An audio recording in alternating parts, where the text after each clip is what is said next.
प्रणाम, सभी को प्रणाम। आवाज़ आ रही मेरी? जी मैम। ठीक है, चलिए सभी लोग बैठेंगे, दोनों हाथ ज्ञान मुद्रा में रखेंगे, आंखें बंद, कमर गर्दन एक सीधे, गहरा सांस लेते हुए प्रार्थना करेंगे। ओम भूर्भुवः स्वः तत्सवितुर्वरेण्यं भर्गो देवस्य धीमहि धियो यो नः प्रचोदयात्। Now rub your palms, touch your eyes, then open your eyes.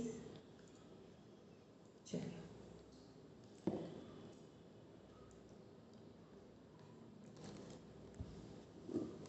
आज हम लोग एक रिवीजन लेंगे जो कल हम लोगों ने पढ़ा था कि कल हम लोग योग की फर्स्ट क्लास थी, तो इसमें हम लोगों ने क्या क्या देखा उसको देखेंगे।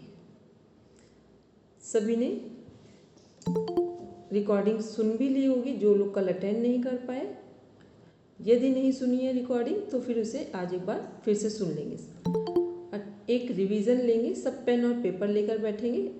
जब नेक्स्ट सैटरडे आएगा तो आज हमने बोला नहीं था क्योंकि आज सेकेंड क्लास है हमारी। सैटरडे को आपका टेस्ट होगा, जो आपने पढ़ा है या फिर आपका जो पेपर्स हैं ऑलरेडी नेट JRF के MA MSc के जो पेपर हैं आपके योग से रिलेटेड, वो पेपर सैटरडे को आप सॉल्व करेंगे। तो सब पेन और पेपर लेंगे, स्टार्ट करेंगे। कुछ चीज़ें हम बोलेंगे उनको नोट डाउन करेंगे। Now start. सबसे पहले लिखेंगे जो हमारा योग वर्ड है वो कहाँ मेंशन किया गया है। योग जो शब्द है उसे सबसे पहली बार कहाँ मेंशन किया गया है।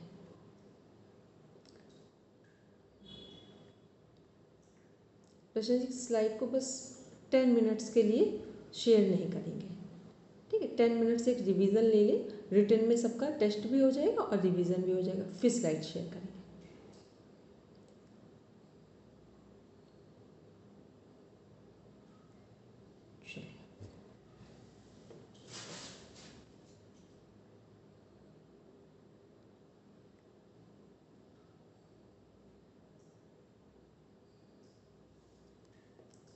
जो लोग कैमरा ऑन कर सकते हैं वो सब कैमरा ऑन करके बैठें। बाई चांस कहीं बाहर हैं तो कोई बात नहीं, क्योंकि ऑनलाइन क्लास में भी यदि आपने कैमरा ऑफ कर दिया ना तो फिर यही नहीं पता चलेगा आप कर क्या रहे हैं।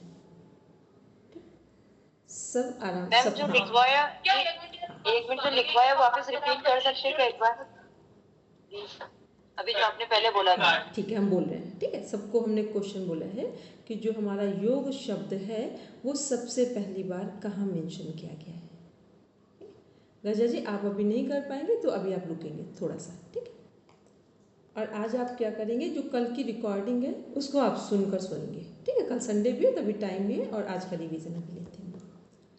योग वर्ड कहाँ मेंशन किया गया, पहले फर्स्ट। सेकेंड, किस धातु से लिया गया है या किस धातु से व्युत्पत्ति मानी जाती है।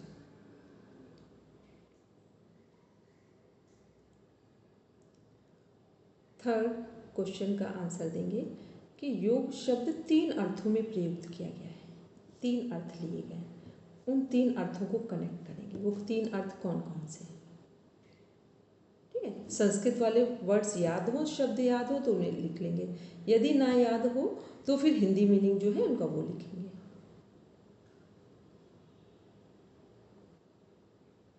किसी को क्वेश्चन क्लियर ना हो तो एक बार पूछ लें। मानसी क्लियर है क्वेश्चन जो हम पूछ रहे हैं, ठीक है। मैम ये तीसरा क्या बोला कि योग शब्द 3 अर्थों। हाँ, योग शब्द के 3 अर्थ आपने देखे थे फर्स्ट स्लाइड में, 3 अर्थ बताए गए थे। पहला तो योग किस धातु से लिया गया, कॉमन है जोड़ना, और फिर 3 जो अर्थ हैं अलग अलग, संस्कृत में भी उसे मेंशन किया गया प्रॉपर वर्ड्स में, और फिर सेंटेंस में मेंशन किया गया है। सही लिखना, अभी आप शेयर करेंगे ग्रुप में मैटर, ठीक है। फोर्थ में आते हैं हिरण्यगर्भ कौन है और हिरण्यगर्भ के प्रमाण कहाँ कहाँ मिलते हैं या किनके द्वारा हिरण्यगर्भ के सही होने के प्रमाण दिए जाते हैं। क्वेश्चन क्लियर है मेरा? हिरण्यगर्भ एक शब्द है योग में, वो क्या है और उसके प्रमाण कहाँ कहाँ मिलते हैं, किन किन हमारे जो रेफरेंस बुक्स हैं वहाँ पर मेंशन है कि हिरण्यगर्भ ही प्रणेता हैं, हमारे योग के आदि प्रवक्ता हैं।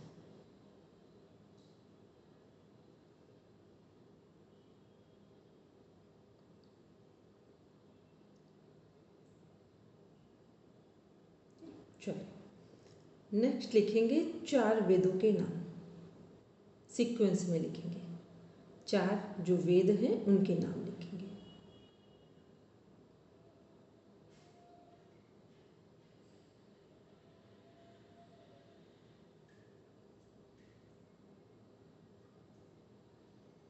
जहाँ लगे कि क्वेश्चन का आंसर आप नहीं दे पाए वहाँ क्वेश्चन मेंशन करके नंबर डालकर उसको छोड़ देंगे वहाँ।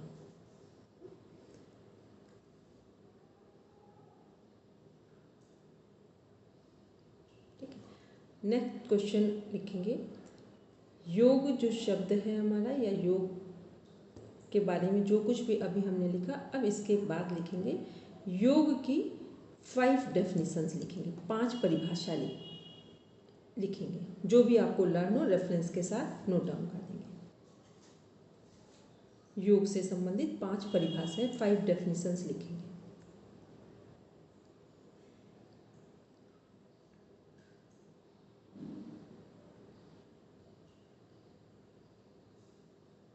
गजा जी कोई भी एक लर्न हो, कुछ लर्न होंगी आपको, ठीक है? जो भी लर्न हो मेंशन करेंगे, नहीं हो तो क्वेश्चन डालकर वहीं पर छोड़ देंगे।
सभी का कंप्लीट हो गया?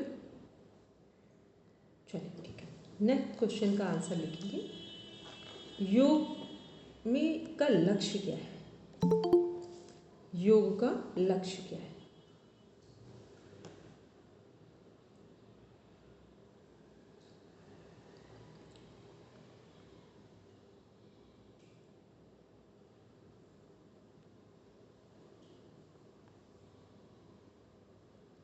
अब लिखेंगे योग का उद्देश्य क्या है।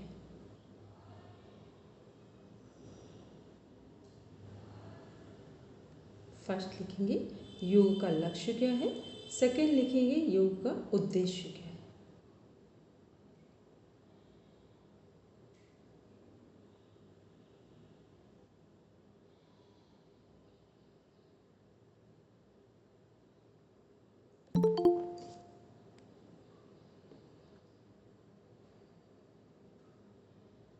अपर्णा मैम, सब लोग कुछ क्वेश्चन के आंसर दे रहे हैं जो कल सभी ने पढ़ा था, ठीक है।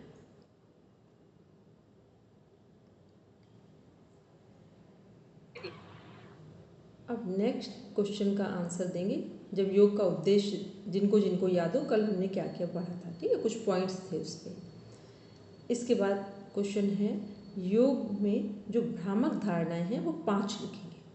केवल 5 भ्रामक धारणाएं जो मिसकंसेप्शन है योग में उन्हें मेंशन करेंगे।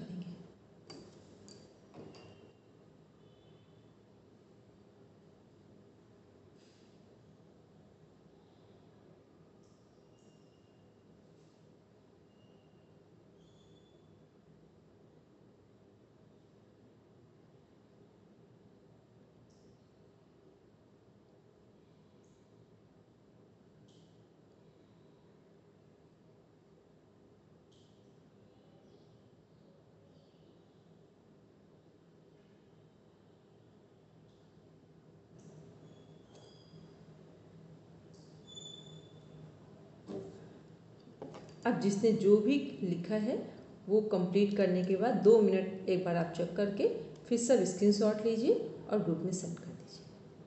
अपना नेम लिखकर ग्रुप में सेंड कर दीजिए। मैम मैंने अभी लिखा नहीं, मेरे पास एक ही पेपर है, मैं कहीं बाहर हूँ। मैंने चलो कोई क्वेश्चन बात उतारे, नहीं, तो मैं जब बाद आप में बाद में पहुँच के जिनके जिनके आंसर आ जाए ठीक है, अदरवाइज रिकॉर्डिंग को पूरा सुनकर और देखकर, अभी हम एक रिवीजन भी दे रहे हैं तो उसको समझ के फिर आप दे देना, ठीक है, आप और गजरा जी दोनों लोग।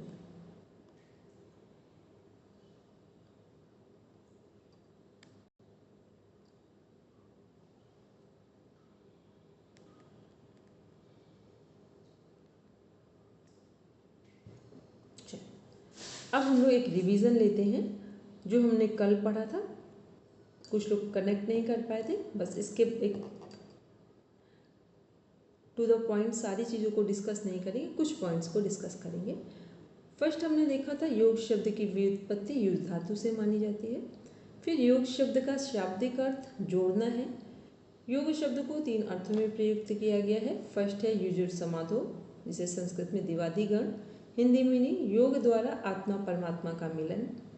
सेकंड जो है हमारा योग को मेंशन किया गया योग शब्द को युजिर योगे से कनेक्ट करके, रुदादिगण योग द्वारा जोड़ना। थर्ड है युजिर संयमने, चुरादिगण संस्कृत वर्ड से कनेक्ट किया गया है, योग द्वारा मन का संयम। संयम किस पर करते हैं? हमेशा मन पर करते हैं, क्योंकि जिसका मन बैलेंस है उसका पूरा जीवन उसके हाथ में है। फिर सेकेंड साइड देख रहे हैं हम लोग योग का उद्भव, कि योग का उद्भव कहाँ से माना जाता है। कल हम लोगों ने बात की जब से सृष्टि का शुभारंभ हुआ है, योग का तभी से शुभारंभ माना जाता है। योग और सृष्टि का क्रम एक साथ चल रहे हैं। तो सर्व और जो वेद हैं, योग, सृष्टि की उत्पत्ति और वेद तीनों एक साथ माने जाते हैं। तो सर्वप्रथम योग का उद्भव वेद ऋग्वेद में इस शब्द का प्रयोग किया गया है। सेकेंड है पुरातत्वविदों के द्वारा सिंधु घाटी सभ्यता के महत्वपूर्ण स्थान मोहनजोदड़ो में नर देवता मुद्रा वाली योग मूर्ति की प्राप्ति हुई। 3 जो मुद्रा हैं, जब बोला जाता है कि हमारे मोहनजोदड़ो में जो मूर्ति मिली है वो नर देवता की है। एक तो नर देवता है और एक इसमें ये भी कनेक्ट है वर्ड, जो 3 हमारे नीचे लिखा हुआ है वह त्रिमुख मूर्ति त्रिमुखी है। त्रिमुखी मीन्स वह ब्रह्मा विष्णु महेश जी की मूर्ति है। आगे देखेंगे हम लोग इसी में। नेक्स्ट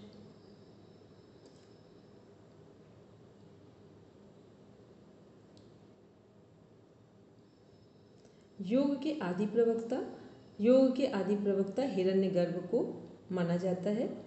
और ये हिरण्यगर्भ क्या है, यही कहाँ कहाँ इनके प्रमाण मिलते हैं। हिमांशी बिल्कुल सीधे बैठो, उंगलियों को नॉर्मल रखो, बिल्कुल सही समझ में आएगा फिर, ठीक है। तो कहाँ कहाँ ये प्रमाण मिलते हैं कि हिरण्यगर्भ को योग का आदि प्रवक्ता जो स्वीकार किया गया है वो सही है।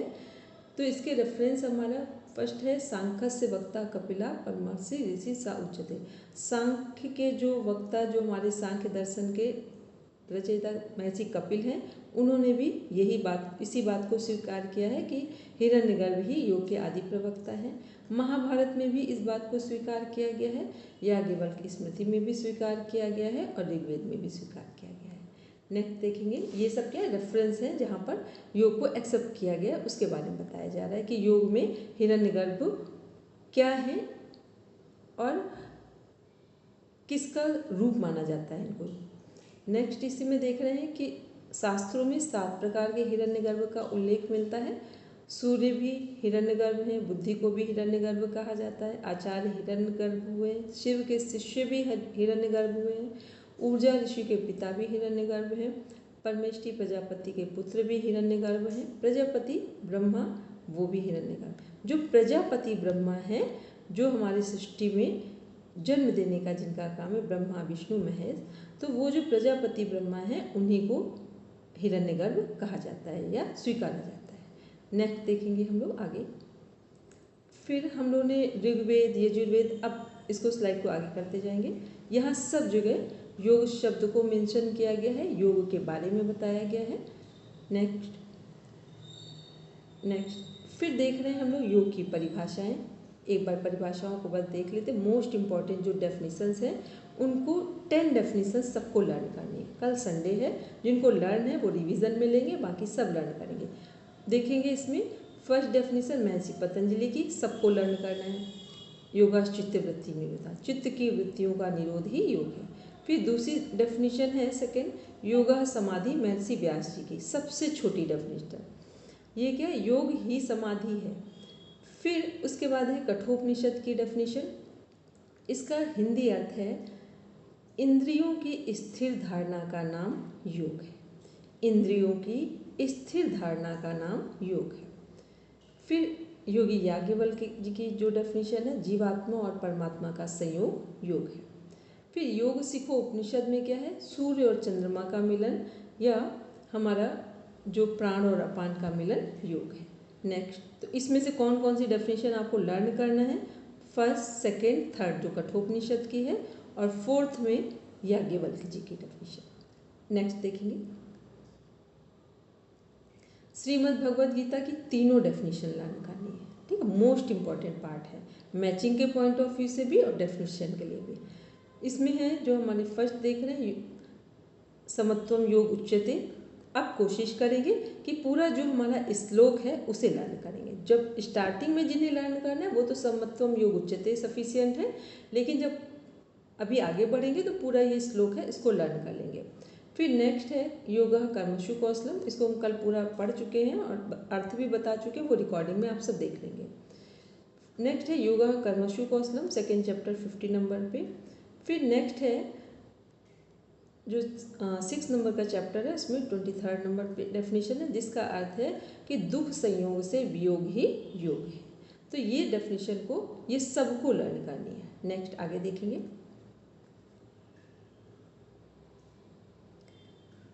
अब यहाँ पर जो डेफिनेशन है ये क्या है? ये अभी मॉडर्न टाइम में जिन लोगों ने योग में कंट्रीब्यूट किया है उन्होंने ये डेफिनेशन दी। तो इसमें मोस्ट इम्पॉर्टेंट जो डेफिनेशन है वो है महर्षि अरविंद जी की। ये है संपूर्ण जीवन ही योग है। संपूर्ण जीवन ही योग है का मीन्स हुआ कि हमारा हर कर्म योग बन सकता है। हम बोल रहे हैं, हम बैठ रहे हैं, हम बात कर रहे हैं, हम सुन रहे हैं, समझ रहे हैं, किसी से को कुछ दे रहे हैं, किसी से कुछ ले रहे हैं, घर का काम कर रहे हैं, सफाई कर रहे हैं, पढ़ाई कर रहे हैं, सब कुछ योग है। ये नहीं कि पढ़ते समय हम कुछ और हो जाएंगे, पूजा करते समय कुछ और हो जाएंगे। तो संपूर्ण जीवन ही योग है। हर कर्म को यदि हम सावधानी और सतर्कता के साथ करेंगे तो वो सब योग है। फिर एक और इम्पॉर्टेंट डेफिनेशन है पंडित श्री राम शर्माचार्य जी की, जीवन जीने की कला और विज्ञान ही योग है। जिसको अच्छे ढंग से जीवन जीना आ गया तो समझ लो उसका पूरा जीवन योग है। तो जब सही ढंग से जीवन कौन से लोग जी पाते हैं? जिनके जीवन में कला भी हो और विज्ञान भी हो। कला का मीन्स है अपनी हर बात को कितने सुंदर ढंग से प्रेजेंट करना है। कोई भी कार्य की प्रस्तुति कितनी अच्छी हो, ये क्या है, ये कला है। विज्ञान क्या है, कितना जो हमारा वर्क है उसको हम कितना तर्क के साथ, कितने लॉजिक्स के साथ, कितने जो हमारे रेफरेंस के साथ, या ये बोले कितना क्लैरिफिकेशन के साथ अपनी बात को हम किसी के सामने प्रेजेंट कर सकते हैं, ये सब किसके अंदर आता है, साइंस के अंदर।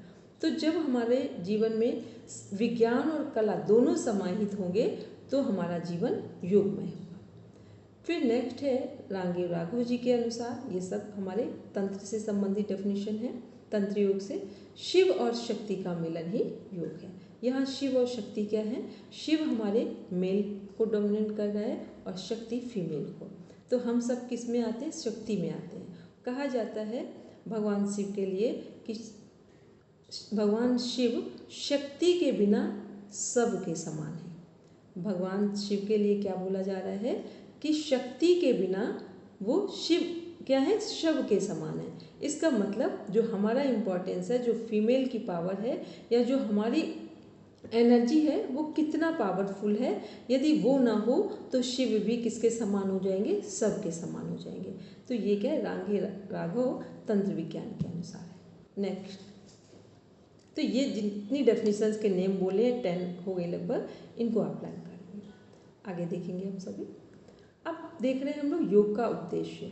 उद्देश्य और लक्ष्य में क्या अंतर होता है। लक्ष्य का मीन्स है केवल एक लक्ष्य है। सभी जिसको भी समझ में आ रहा हो, हमने क्या पूछा, लक्ष्य क्या है, सबका एक है। पूरे मनुष्य जीवन का लक्ष्य क्या है, मोक्ष की प्राप्ति, कंटिन्यू हैप्पीनेस, परमानेंट हैप्पीनेस, ठीक, कि हम हर क्षण खुश रहें, ये क्या है, योग का लक्ष्य है। जब मोक्ष मुक्ति की बात करते हैं तो ये मोक्ष मुक्ति क्या है, हर क्षण सतत कुछ भी हो सृष्टि में, अच्छा हो बुरा हो, पूरे यूनिवर्स में, यदि हर समय हम खुश हैं, सहज हैं, ना पाने की आशा है ना खोने का डर है, ये क्या है, ये मनुष्य जीवन का लक्ष्य है, जिसको बोलते हैं मोक्ष और मुक्ति। उद्देश्य क्या है, उद्देश्य में सभी कई चीज़ें समाहित होती हैं। तो उद्देश्य क्या है, जीवन का सर्वांगीण विकास। अब हम देखेंगे जब सर्वांगीण विकास होगा किसी व्यक्ति का, इसको ध्यान से समझ लेंगे क्योंकि इसमें कुछ ऐसे पॉइंट्स हैं जो आप समझ लेंगे एक बार रिवीजन में ढंग से, तो क्लियर हो जाएंगे कि जब हम उद्देश्य की बात करते हैं तो यहाँ जो उद्देश्य दिए हुए ये किसके अनुसार दिए हुए हैं, WHO के अनुसार। WHO क्या, वर्ल्ड हेल्थ ऑर्गेनाइजेशन है। पहले WHO में 3 हमारे डायमेंशन कनेक्टेड थे, शारीरिक, मानसिक और नैतिक या बोले सामाजिक, फिजिकल, मेंटल, सोशल। और अब काफ़ी लंबे समय से कौन सा एक डायमेंशन ऐड ऑन किया गया है यहाँ पर, आध्यात्मिक। आध्यात्मिक मीन्स इस जो हमारा आंतरिक सेटिस्फेक्शन है, इंटरनल सेटिस्फेक्शन है, उसके बिना हम फिजिकली भी फिट होंगे तब भी अनफिट है, मेंटली फिट होंगे तब भी अनफिट माने जाएंगे, और सोशली फिट होंगे तब भी अनफिट माने जाएंगे। क्यों ऐसा होगा, क्योंकि बहुत सारे ऐसे लोग हैं जिनके पास जिनका स्वास्थ्य भी अच्छा है, मन से भी ठीक है, और उनका सामाजिक जो सोशल स्टेटस है वो भी ठीक है, सोशल एडजस्टमेंट भी ठीक है, उसके बावजूद उन्हें लगता है कि अब हमें क्या करना चाहिए, हमें कुछ करने की, कुछ नया सीखने की, कुछ नया पाने की अभी भी जिज्ञासा है, जो हमारे अंदर एक खालीपन दिखा रहा है। तो ये खालीपन को कौन दूर करता है, ये आध्यात्मिक स्वास्थ्य दूर करता है।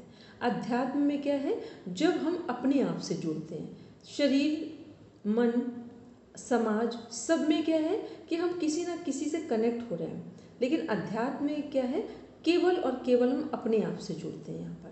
और जब व्यक्ति जिस क्षण वो अपने आप से जुड़ता है, जितने टाइम वो केवल अपने से कनेक्ट होता है, वो टाइम ही उसके फिजिकल, मेंटल और सोशल फिटनेस में जितने भी डायमेंशन इनकम्प्लीट हैं या जहाँ उसे सेटिस्फेक्शन नहीं मिल रहा है, वो पॉइंट भी फिल हो जाएगा। तो हमारा जो योग का उद्देश्य है ये क्या प्रेजेंट कर रहा है कि योग में हम यदि शरीर, मन, सामाजिक तीनों दृष्टि से स्वस्थ हैं, उसके बाद भी हमें आध्यात्मिक स्वास्थ्य के बिना हम इनकम्प्लीट ही माने जाएंगे। तो ये हमें योग के उद्देश्य में क्वेश्चन आपका पूछा जाता है, जो क्वेश्चन हमारे सामने लाइन मेंशन की गई, क्वेश्चन का आंसर है कि पहले इसमें से कौन सा डायमेंशन ऐड ऑन किया गया है, कौन सा ऐड ऑन किया गया, कौन से डायमेंशन को इसमें, या इसमें जो 4 हमारे नेम हैं शारीरिक, मानसिक, आध्यात्मिक और सामाजिक, कौन सा जोड़ा गया है इसमें? आध्यात्मिक। आध्यात्मिक जोड़ा गया, ठीक। आध्यात्मिक जो शब्द है ये जोड़ा गया है, बाकी 3 पहले भी थे। फिर नेक्स्ट देखते हैं व्यक्तित्व का निर्माण। तो व्यक्तित्व का निर्माण किसके द्वारा होगा? शरीर स्वस्थ होगा, वो भी व्यक्तित्व के निर्माण में सहायक है। मन स्वस्थ होगा, वो भी व्यक्तित्व के निर्माण में सहायक है। शरीर स्वस्थ होगा, तो शरीर स्वस्थ होने के कौन कौन से हमारे फिटनेस के डायमेंशन हैं? हमारा बीपी सही हो, 80-120 का रेशियो। फिर हमारा हीमोग्लोबिन ठीक हो, फीमेल का 12-14, मेल का 15-16, ठीक। फिर इसके बाद क्या है कि हमारा जो बैठने का तरीका है वो ठीक हो, ठीक। और कौन से डायमेंशन है अभी फिजिकल फिटनेस में? हाइट और वेट ठीक हो, जितनी हमारी हाइट है उसी के अकॉर्डिंग हमारा वेट हो, ठीक। जो हमारा ब्रीदिंग पैटर्न है वो सही हो। ये सारी चीज़ें किसके अंदर आती हैं? फिजिकल फिटनेस में आती हैं।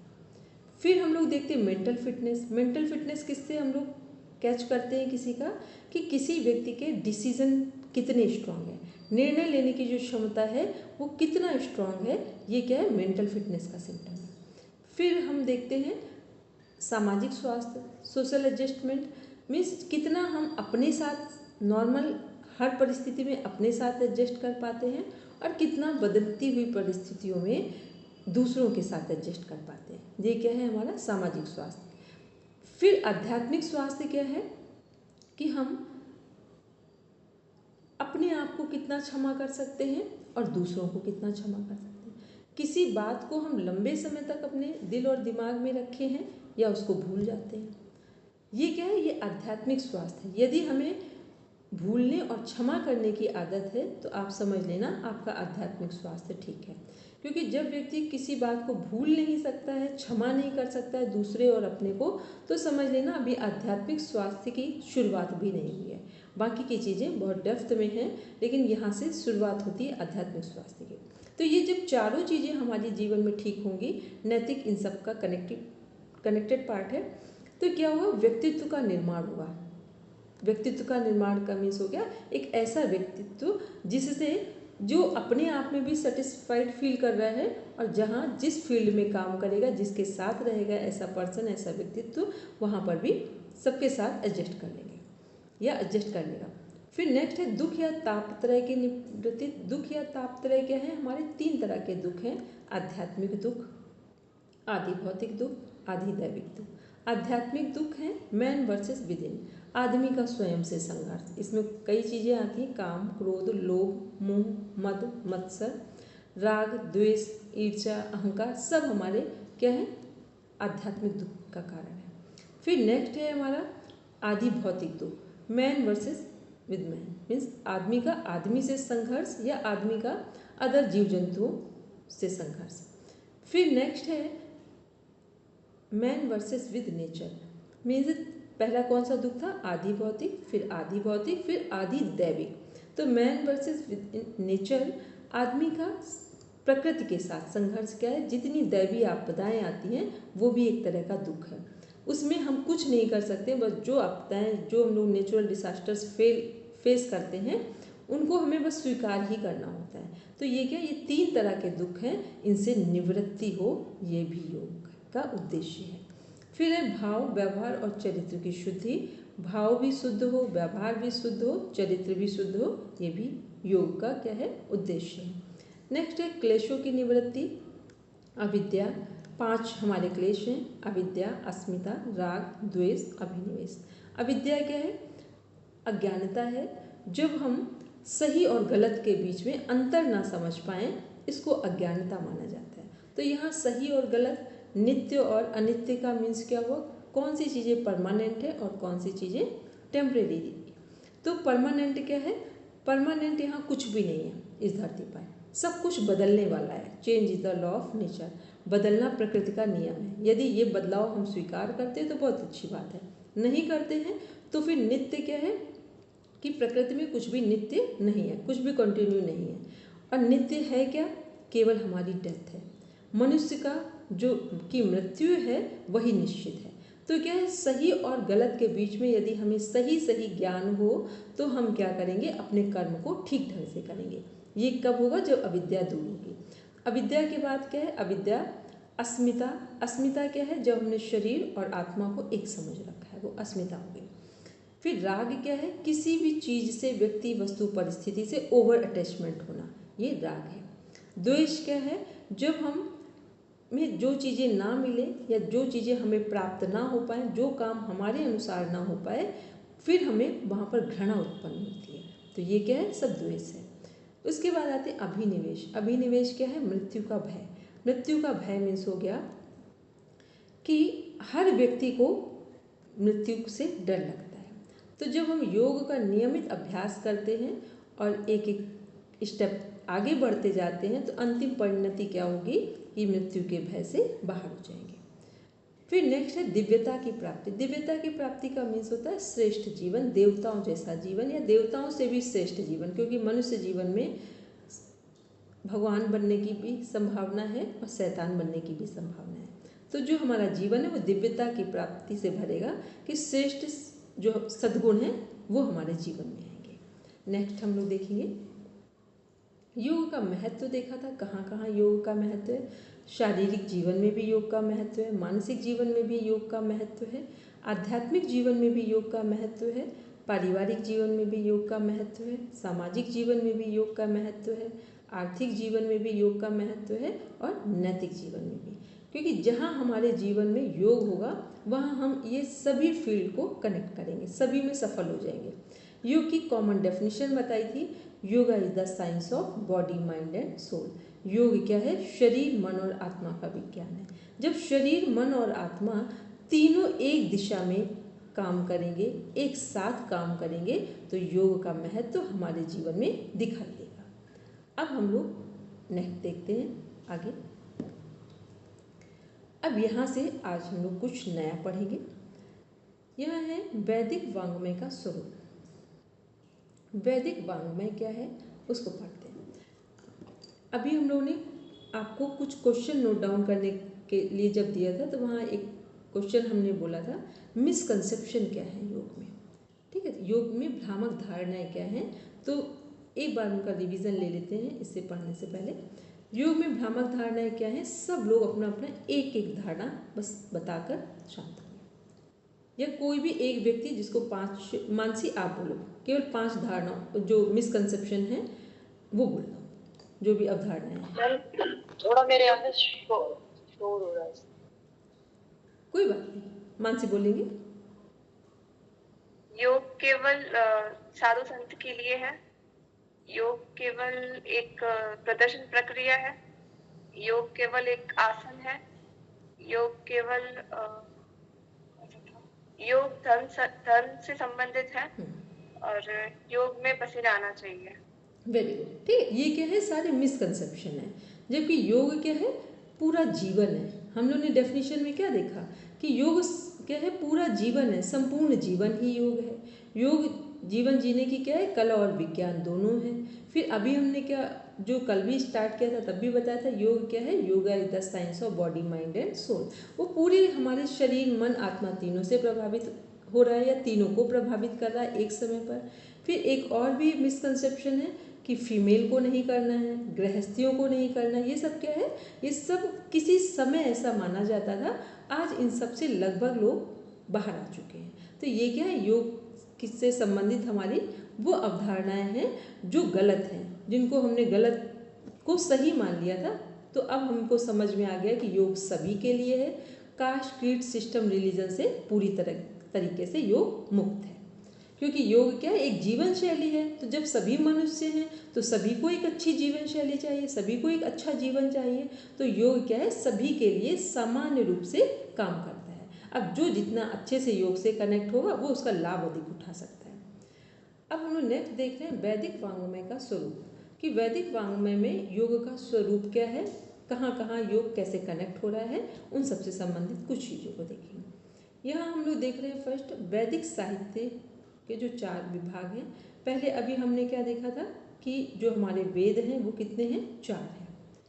कौन कौन से, ऋग्वेद, यजुर्वेद, सामवेद और अथर्ववेद।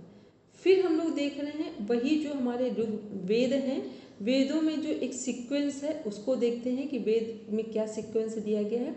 पहला है संहिता, दूसरा है ब्राह्मण, तीसरा है आरण्यक और चौथा है उपनिषद। जो उपनिषद हैं उनसे हम लोग थोड़ा सा संबंधित कुछ चीज़ें पहले भी सुनी है तो उसको भी यहाँ डिफाइन करेंगे, बाकी को थोड़ा आगे डिफाइन करेंगे। अब देखते हैं एक साइड, दूसरे साइड हम लोग देखते हैं कि वर्ण विषय की दृष्टि से विभाग, मतलब जो हमारा वेद है, वेदों का विभाजन कैसे किया गया है। वेद में जो नीचे 4th नंबर में उपनिषद दिख रहा है और दूसरे साइड जो कर्म कांड और ज्ञान कांड लिखा हुआ है वो उसका मीनिंग क्या है वेद के अंदर। तो वेद हमारे 4 हैं।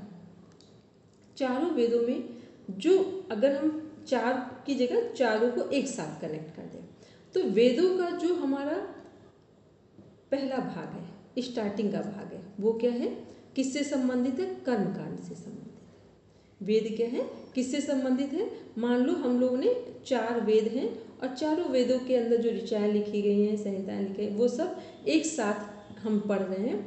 तो उसमें जो स्टार्टिंग का पहला भाग है वो किससे संबंधित है, कर्मकांड से संबंधित है। फिर दूसरा, अब इसको एक एग्जाम्पल से ले लें। सपोज हमारे पास वेदों जो सूक्त हैं या जो मंत्र हैं वो हमारे 10 हैं गिनती में। तो 10 में से 5 किससे संबंधित है, कर्मकांड से, और दूसरे 5 किससे संबंधित है, ज्ञान कांड से। ठीक, सबको क्लियर हुआ ये हमने क्या बोला, क्योंकि ये थोड़ा सा नया है आपके लिए कि वेदों का जो पहला भाग है, स्टार्टिंग का जो पार्ट है वो क्या है, किससे संबंधित है, कर्मकांड से। दूसरा जो भाग है वो किससे संबंधित है, ज्ञान कांड से। कर्मकांड और ज्ञान कांड में अंतर क्या है इसको समझ लेते हैं। जितना भी प्रकृति में, नेचर में जो कुछ भी हम निर्माण करते हैं, जितना भी हम निर्माण करते हैं मनुष्य के द्वारा, मैन मेड, जितनी भी प्रकृति को सुंदरता दी जाती है मनुष्य के द्वारा, वो सब किसके द्वारा, किसके अंदर आएगी, कर्मकांड के अंदर। ठीक, जो कुछ भी अच्छा होगा, हम अच्छे से अच्छा अपना जीवन सुंदर बना रहे हैं, अपने बच्चों को सही शिक्षा दे रहे हैं, सही तरीके से बच्चों का सृजन हो रहा है, पूरी प्रकृति में एक अच्छा तालमेल बैठ रहा है, ये सब किसके कारण है, कर्मकांड के कारण है। ठीक, कर्मकांड का मतलब केवल यज्ञ और हवन करना नहीं है। कर्मकांड का अर्थ है कि अपने जीवन को कितना सुंदर बनाएं, ये कर्मकांड में है। तो प्रकृति की जितनी सुंदरता है, प्रकृति के सारे नियम कहाँ आ रहे हैं, कर्मकांड में आ रहे हैं। अब देखते हैं ज्ञान कांड क्या है। ज्ञान कांड है जब हम अपने जीवन को पूरा सुंदर बना ले या पूरी तरीके से प्रकृति का सदुपयोग कर रहे हों, तो उसके बाद क्या बचता है, ज्ञान कांड। ज्ञान कांड का मीन्स है जब हम अपने जीवन को के जो हमारा पहला जिसे बोलते हैं क्या बोलते हैं, ब्रह्मचर्य वाला जो पार्ट है, जो 4 वर्ण व्यवस्था है हमारी, कौन कौन सी है, ब्रह्मचर्य, गृहस्थ, फिर वानप्रस्थ और संन्यास। ये 4 क्या वर्ण व्यवस्था है। वर्ण व्यवस्था का मीन्स है कि मनुष्य जीवन कम से कम 100 साल जीने के लिए है। यदि 100 वर्ष जीने के लिए है तो इसका डिवीज़न कैसे करेंगे, तो पहले है हमारा ब्रह्मचर्य, फिर नेक्स्ट है हमारा गृहस्थ, फिर वानप्रस्थ और फिर संन्यास। तो ब्रह्मचर्य और जो हमारा गृहस्थ वाला जीवन है वो किस में कनेक्ट होगा, कर्मकांड की तरफ। फिर जब हम लोग आएंगे वानप्रस्थ और संन्यास की तरफ, ठीक, वो किससे संबंध है, और संन्यास पूरी तरीके से ज्ञान कांड है। वानप्रस्थ उसकी शुरुआत है और जो हमारा संन्यास है, संन्यास का मीन्स क्या है, अब पूरा जो हमारा शुरुआत के 25 वर्ष हैं वो किसके लिए हैं, शिक्षा प्राप्त करने के लिए, विद्या प्राप्त करने के लिए, वेदों का अध्ययन करने के लिए, मतलब पूरे जीवन की नींव यहाँ पर रखी जा रही है 25 वर्ष में स्टार्टिंग के, जो गुरुकुल में शिक्षा दी जा रही है। फिर क्या है, जब हम पूरी तरीके से गुरुकुल की शिक्षा, पूरे तरीके से अपने जीवन का जो आधार है उसको हमने मजबूत कर लिया, शिक्षा और विद्या को सही ढंग से ग्रहण कर लिया, तो हम दूसरा पड़ाव कहाँ हम आएगा हमारा, कहाँ कदम रखेंगे, गृहस्थ जीवन में। तो गृहस्थ जीवन का टाइम फिर 25 वर्ष है हमारा, तो 50 वर्ष का ये हो गया।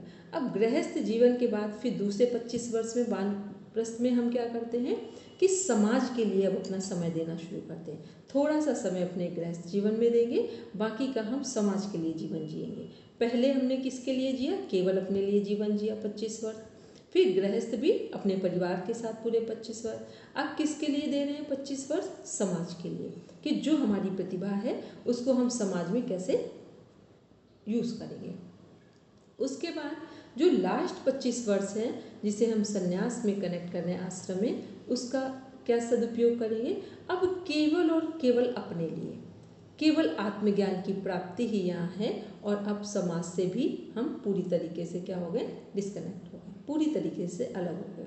तो ये जो व्यवस्था है, तो इसमें जो स्टार्टिंग की व्यवस्था है प्रकृति के साथ कनेक्ट होने की, अपने आप को स्वस्थ रखने की, अपने परिवार को स्वस्थ रखने की, समाज को स्वस्थ रखने की, या और भी जो कुछ भी हम नया निर्माण कर सकते हैं, कुछ अच्छा करने के लिए, नए सृजन के लिए, वो सब कर्म कांड में कनेक्ट होगा, यज्ञ हवन के साथ साथ।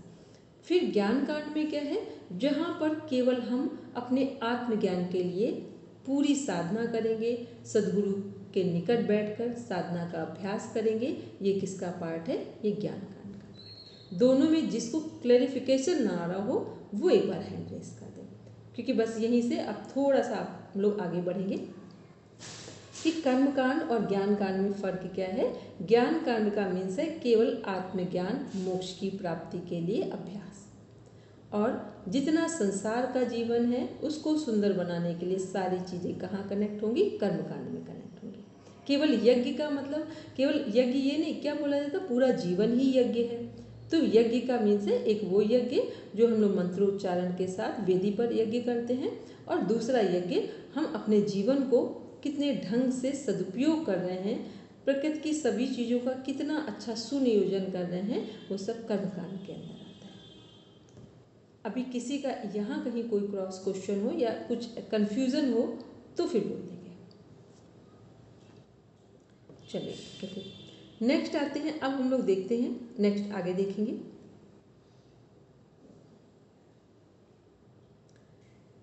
एक बार रचना जी पीछे कर दिए, बैक कर दिए एक बार, जहाँ नीचे लिखा हुआ है, क्योंकि अभी इसके कुछ पार्ट्स हैं उनको थोड़ा डीप में डिफाइन करना पड़ेगा, कि जो हमारा उपनिषद है, जो वेद हैं, उनमें 4 जो डिवीज़न है, 4 पार्ट्स हैं। फर्स्ट है संहिता, दूसरा है ब्राह्मण, तीसरा है आरण्यक। आरण्यक का मीन्स होता है जब जंगलों में जाकर हम अभ्यास करते हैं वेद अध्ययन का, या गुरु के निकट बैठकर शिक्षा प्राप्त करने का।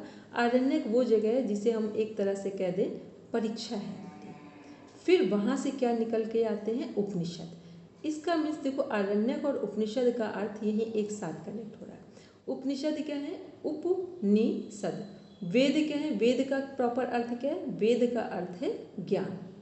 वेद का अर्थ क्या है? वेद विद धातु से बना है, लिया जो संस्कृत के, और वेद का अर्थ है ज्ञान। कुछ जगह अपना पेन पेपर सब यूज़ करेंगे। फिर उपनिषद क्या है? उपनिषद मीन्स सदगुरु के निकट बैठकर ज्ञान प्राप्त करना, यह है उपनिषद का अर्थ। तो यहाँ जो हमारा उपनिषद है, तो आरण्यक मीन्स हो गया जब हम जंगलों में जाकर कुछ नया प्राप्त करने के लिए, सीखने के लिए, त्याग, तपस्या, शिक्षा, ये सब कहाँ कर रहे हैं? आरण्यक, जंगलों में जाकर। बहुत सारे यहाँ पर उपनिषद भी लिखे गए हैं। तो अब क्या है, जो उपनिषद है, उपनिषद क्या है? वेदों का अंतिम भाग है। उपनिषद क्या है? वेदों के अंतिम भाग है। वेदों का अंतिम भाग उपनिषद भी है, ज्ञान कांड भी है, उत्तर मीमांसा भी है, और वेदांत भी है। फिर से लिखेंगे, वेदों के अंतिम भाग को क्या किन किन नामों से जाना जाता है?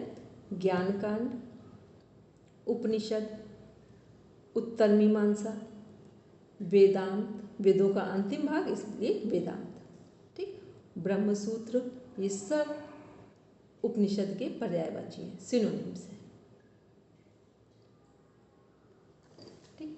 चलिए, उपनिषद में का अर्थ क्या है? सदगुरु के निकट बैठकर ज्ञान प्राप्त करना। तो कौन सा ज्ञान प्राप्त करेंगे? आत्मज्ञान प्राप्त करेंगे, ब्रह्म ज्ञान प्राप्त करेंगे। कैसे? हम जीवन जीते हुए मोक्ष को प्राप्त कर लें। अब इसके संबंध में कुछ वर्ड्स भी हैं कि जो हमारे वेद हैं वो आशावादी हैं और उपनिषद निराशावादी है। इसको आराम से लिख लीजिए। रिकॉर्डिंग से लिखना हो तब वहाँ लिख लीजिए, क्योंकि सब कुछ स्लाइड में मेंशन नहीं किया जा सकता है। वेद क्या है? आशावादी है और उपनिषद निराशावादी है। इसका अर्थ हुआ आशावादी का मीन्स कि प्रकृति के साथ जो जी रहे हैं, सारी चीज़ों का सुंदर ढंग से सदुपयोग कर रहे हैं, वो सब हमारे आशावादी में हो गया। निराशावादी का मीन्स क्या हो गया? निराशावादी का मीन्स हुआ आत्मज्ञान प्राप्त करना। जब हम जितने सांसारिक भोग हैं, ऐश्वर्य हैं, अब उनसे हमारा मन उपरत ही हो गया, ऊपर आ गया। क्योंकि जब आप पूरे मन से इस संसार का सदुपयोग करते हैं तो ऑटोमेटिक हमारा ध्यान कहाँ जाता है? अपने आत्मज्ञान की तरफ जाता है। ठीक, जब हम संसार का सही ढंग से सदुपयोग नहीं करते हैं तो ना तो हम संसार को कभी प्राप्त करते हैं, न संसार की में खुश रह पाते हैं, और आत्मज्ञान, आनंद, ये तो दूर की चीज़ें हैं। तो इसीलिए सबसे पहले हमें क्या करना है? जो हमारा जीवन आज हमें मिला है, जिस स्थिति में मिला है, सबसे पहले इसे सुंदर बनाना है। जितने सुंदर ढंग से, सुव्यवस्थित ढंग से अपने सांसारिक जीवन को हम जिएंगे, उतना ही हम अध्यात्म के करीब पहुंच जाएंगे। और जो व्यक्ति सांसारिक जीवन की बार बार अवहेलना करता है या बार बार इग्नोर करता है, थोड़ी सी तकलीफ आई, संसार बेकार है, थोड़े से कष्ट कठिनाई आए, संसार बेकार है, कोई भी समस्या लंबे समय तक फेस की, संसार बेकार है, इसका मतलब हमें संसार का सदुपयोग करना नहीं आता है। और जिसको संसार का सदुपयोग करना नहीं आता है, वो अपने जीवन में मोक्ष, मुक्ति, आनंद, प्रसन्नता को कभी प्राप्त नहीं कर सकता, शांति को कभी प्राप्त नहीं कर सकता है। इसलिए हमें अपने हर क्षण को, अपनी हर योग्यता को, अपनी हर मिली हुई वस्तु, व्यक्ति, परिस्थिति को धन्यवाद देकर उसे सुंदर बनाने का प्रयास करना है। तो ये क्या है? ये है योग। जो हम लोग ने पढ़ा कि वेद आशावादी, निराशावादी का मीन्स नेगेटिविटी से नहीं है। निराशा का मतलब जब हमें संसार का सदुपयोग करने के बाद हमारा अब मन संसार के विषयों से ऊपर उठ गया है, अब उसकी तरफ आकर्षित नहीं हो रहा है, अट्रैक्ट नहीं हो रहा है, तो ये क्या है? निराशा मीन्स अब हम आत्मज्ञान की ओर आगे बढ़ रहे हैं। निराशा वर्ड यहाँ पर संसार की वस्तुओं से है, ना कि स्वयं से। आगे देखेंगे हम लोग।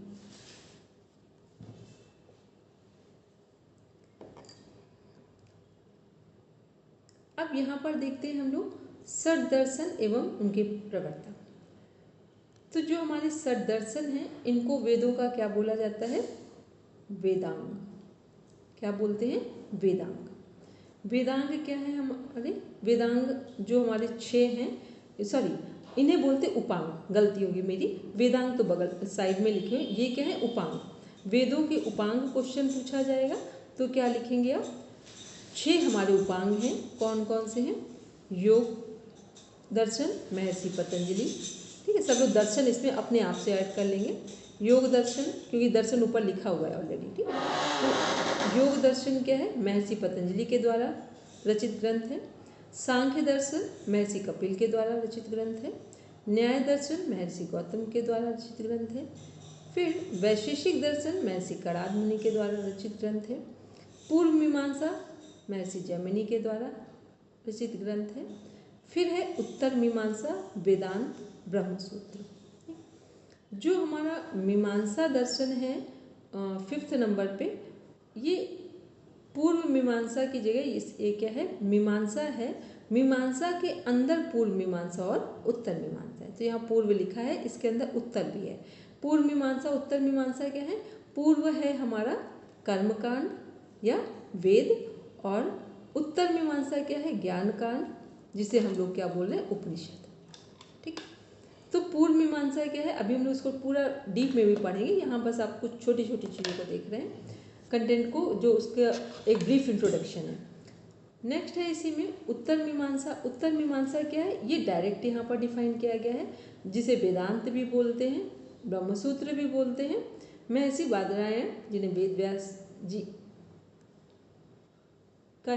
को ही महर्षि बादरायण कहा जाता है। तो ये क्या है? ये हमारे उपांग हैं। अब 1 मिनट 2 मिनट का आपको टाइम दे रहे हैं, एक बार आराम से सब देखिए और बिना देखे इनके नाम लिख लीजिए। जिनको लर्न है वो अपने आप से लिख लीजिए, अदरवाइज 2 मिनट स्क्रीन पर देखिए कि ये जो हमारे दर्शन है, दर्शन का सीक्वेंस मेंटेन करेंगे। पेयर क्या है? योग और सांख्य। न्याय और वैशेषिक, और फिफ्थ है मीमांसा या वेदांत दर्शन।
ठीक है, इसको ये कुछ पॉइंट्स हैं, इनको सभी को लर्न करना है। ठीक है, कुछ ऐसी चीज़ें हैं जिनको लर्न ही करना है, कुछ है समझने की चीज़ें हैं, और कुछ को समझने के साथ उनके राइटर हैं, बुक के नेम्स हैं या दर्शन का नाम है, इन सबको लर्न करना है आपको। ठीक है, तो एक बार सब आराम से रिवीजन करके रखेंगे। नेक्स्ट हम लोग देखते हैं इसी में वेदांग। इनको भी आगे हम लोग डीप में पढ़ेंगे। वेदांग हमारे क्या है? शिक्षा, कल्प, व्याकरण, छंद और ज्योतिष। शिक्षा में क्या है? शिक्षा हमारे घ्राण नाक से कनेक्ट की जा रही है, कल्प हस्त हाथ से कनेक्ट हो रहे हैं। फिर व्याकरण क्या है? व्याकरण जो मुख से संबंधित है, बोलने से। फिर निरुक्त जो है श्रुत, वो हमारे कानों से संबंधित है। छंद पाद पैर हैं हमारे। फिर हमारे बोले या जो हमारे वेदों में श्रुतियाँ लिखी गई हैं, जो सूक्त लिखे गए हैं, जो श्लोक हैं, उनके बारे में बात हो रही है। फिर है ज्योतिषी। ज्योतिषी मीन्स क्या होता है? अक्षी आँख, कि किस तरह से वेदों में जो कुछ भी लिखा गया उसमें कितना ध्यान रखा गया है, इसलिए वेदों को पूरी तरीके से वैज्ञानिक माना जाता है। जहाँ शिक्षा भी है, कल्प भी है, व्याकरण भी है, निरुक्त भी है, छंद भी है और ज्योतिष भी, ये सभी चीज़ें मिलकर वेदों को पूरी वैज्ञानिकता दे रहे हैं। नेक्स्ट देखेंगे,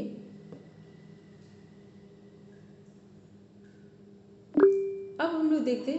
हाँ, पिछले वाले में एक चीज पूछनी थी। आपने जो बताया कि उत्तर मीमांसा में बादरायण और वेदव्यास दोनों लिखे हुए हैं। दोनों को जो महर्षि बादरायण है और वेद व्यास जी दोनों लोग एक ही है।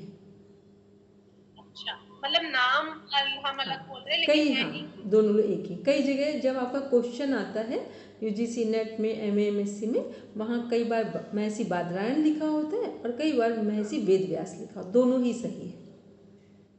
और दी वेदों के उपांग और वेदांग, इन दोनों में क्या डिफरेंस हुआ? एक बार वापस लेंगे, बैक स्लाइड लेंगे। ये देखिए, वेदांग हैं हमारे जो वेदों के अंग हैं, जिससे वेदों की रचना हो रही है।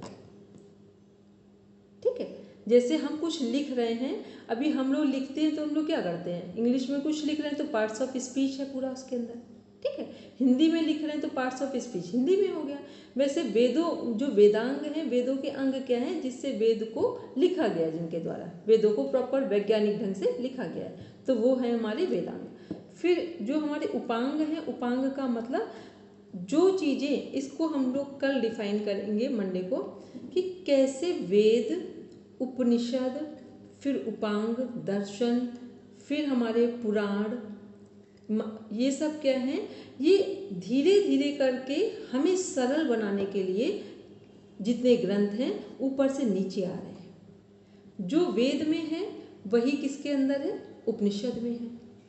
वेदों का सार उपनिषद, उपनिषद का सार श्रीमद् भगवद गीता, कहा जाता है उपनिषद पढ़ना हो तो पहले क्या पढ़कर रखे, श्रीमद् भगवद गीता पढ़कर रखे, तो उपनिषद समझ में आ जाएंगे।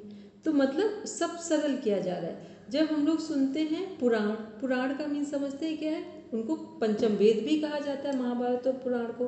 पुराण क्या है, जितना सरल ढंग से जो कुछ प्रकृति में है, जो वेदों में उपनिषद में वर्णन है किया गया है, जो ईश्वर का स्वरूप है, जो प्रकृति में सही और गलत चीज़ों को प्रेजेंट किया जाता है, वो किसके माध्यम से, पुराणों में कहानियों के माध्यम से और पात्रों के माध्यम से प्रेजेंट किया जाता है। जैसे मान लो अभी हम लोग देखते हैं कि जो वो है रामायण है, तो उसमें देखते हैं कि रावण के 10 सिर हैं, तो लगता है आपको रावण के 10 सिर हैं, तो 10 सिर का मीन से 10 तरह का अहंकार है। उस अहंकार को हम लोगों को कहानी के माध्यम से प्रेजेंट करके सामने दिखाया जाना है, तो रावण के 10 सिर दिखाए जा रहे हैं।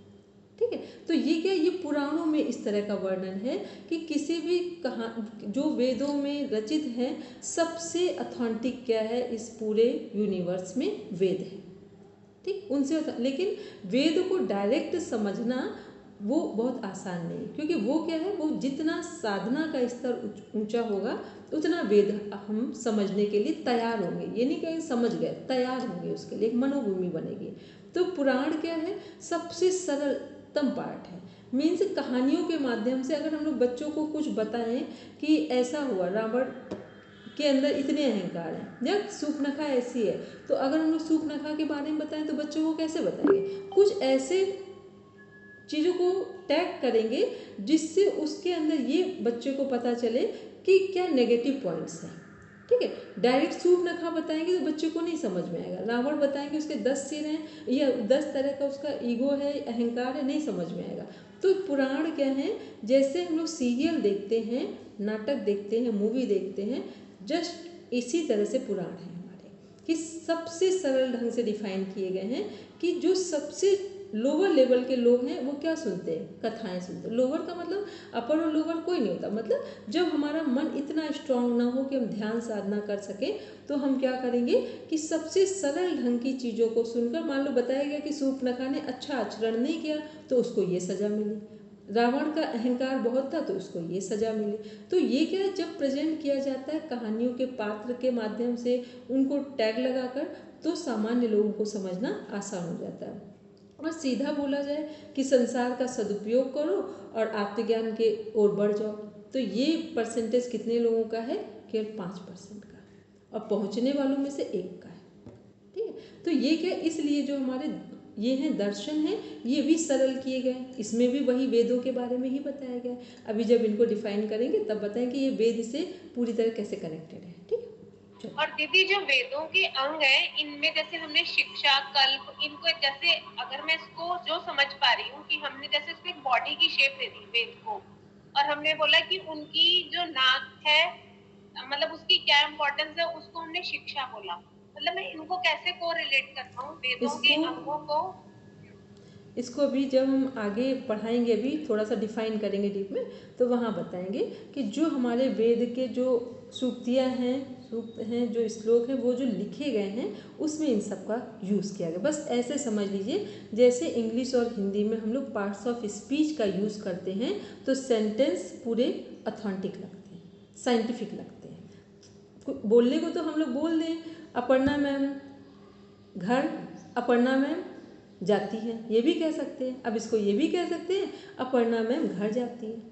ठीक है, तो जब किसी चीज़ को हम एक सीक्वेंस में, सिस्टम में बोलते हैं, वही हमारी ग्रामर है, वैसे यहाँ पर वेदांग है हमारे। ठीक, अब इसको थोड़ा सा डीप में जब अभी आगे पढ़ाएंगे वहाँ डिफाइन करेंगे। ठीक, चलिए, तो आज हम लोगों ने इतना पढ़ा, जो हमने कल का भी रिवीजन लिया, आज का जो एक रिवीजन है, एक बार रचना जी थोड़ा सा बैक कर देंगे जहाँ से आज का हम लोगों ने देखा है, बस। ठीक, आज हम लोगों ने देखा वैदिक वाङ्मय का स्वरूप। इसमें हमारे जो 4 साहित्य हैं वैदिक के, संहिता, ब्राह्मण, आरण्यक, उपनिषद। फिर जो हमारे वेद हैं उनको 2 पार्ट में डिवाइड किया गया, कर्मकांड और ज्ञानकांड। कर्मकांड हमारा प्रकृति से संबंधित है और ज्ञानकांड आत्मा से संबंधित है। नेक्स्ट देखेंगे। फिर हमने क्या देखे, उपांग। तो वेदों के उपांग क्या है, 6 दर्शन हैं, और वेदांग क्या है, जो हमारा जिससे वेदों को सजाया गया है। तो अब हम लोग कल इसके बाद आगे बढ़ेंगे। आप सबका होमवर्क है कि प्रॉपर रिवीजन करके रखेंगे और नोट्स भी बनाते जाएंगे, सुनेंगे भी। जब नोट्स बनाते पेन पेपर का यूज़ करेंगे तो आपका माइंड वर्किंग में आएगा। चलिए अब सब बैठेंगे शांति पाठ के लिए। लाइट को ऑफ कर देंगे, सब बैठेंगे शांति पाठ के लिए। ओम